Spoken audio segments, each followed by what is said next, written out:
Grab baseball. Translated, that statement means let's play baseball. Known far and wide as America's pastime, baseball arguably had a much deeper cultural impact on Cuba rather than the United States. So what we're going to talk about today is exactly how did baseball get to Cuba in the first place? What kind of a cultural impact did it have on Cuba?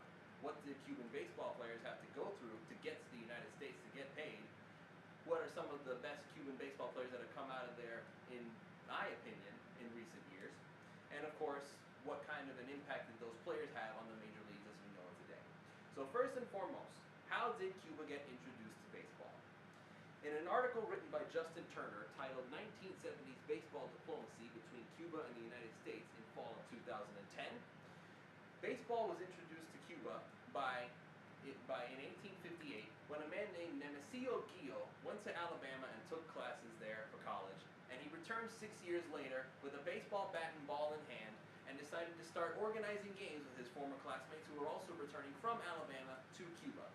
Unfortunately, the Spanish government, which was in charge of Cuba at the time, did not appreciate the foreign influence that had invaded Cuba, and so they banned the game altogether in 1868, and that would have been the end of that. But it wasn't. The 10 Years' War began, and of course America was not going to stand by and let that happen, so the American influence leaked up, and so did the popularity of baseball as a whole. But instead of just being a cool game to play, it suddenly reached a point where it became much more symbolic. There was much more underneath the surface than just a fun game to play with baseball in the Caribbean Spanish-speaking countries. And a certain man was going to take a big advantage of that in the coming years. So baseball had become a symbolic gesture.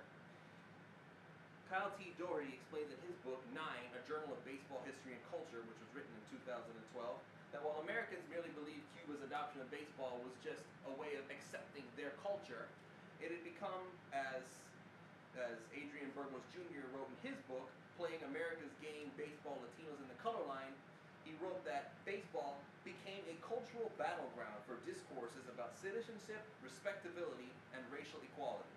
Caribbean Spanish-speaking countries decided to use baseball as a means of showing superiority over each other.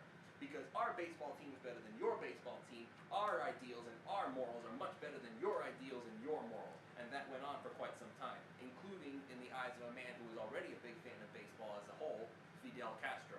At the time known as a revolutionary, Castro was able to use baseball as a means of strengthening his narrative by promoting national pride and strengthening his narrative as a whole.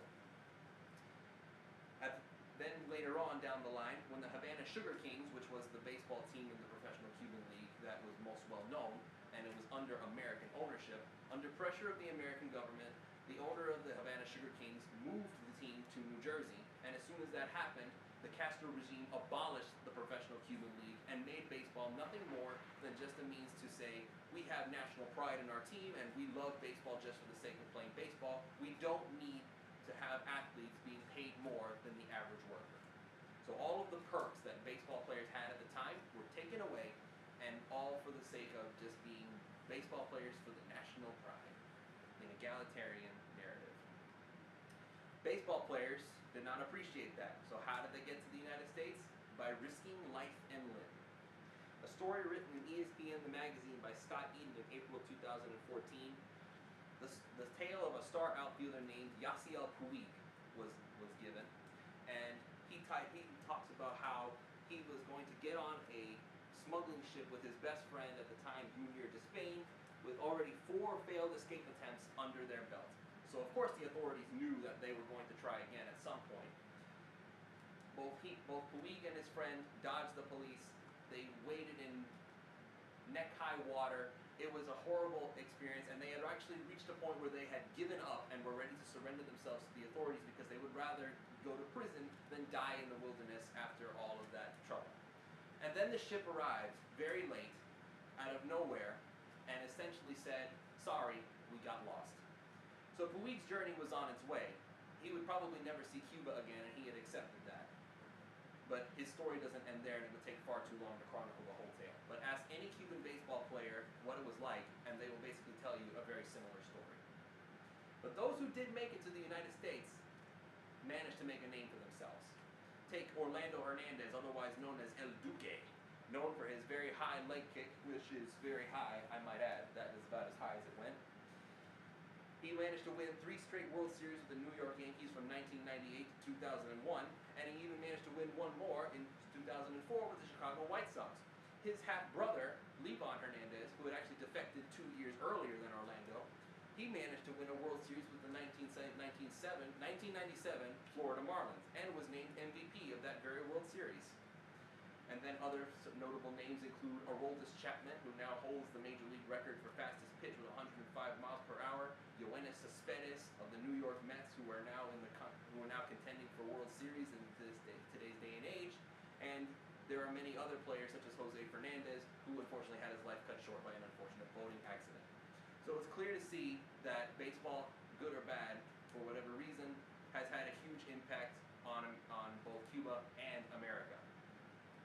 So you see now how baseball got to Cuba, how it managed to make such an impact even today, how players are still risking their lives to come here and get paid. Aroldis Chapman got $30 million just after coming off the boat from the Cincinnati Reds, and Yoenis Cespedes got a 4-year, $36 million contract from the Oakland Athletics before he had even swung a bat for them.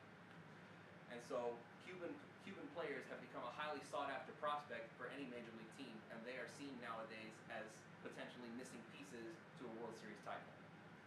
It's clear that it has made a huge impact on Cuba and America, and while we don't know what the relations will be between the two countries in the future, it is clear to see that baseball will be the thing that connects them for a very long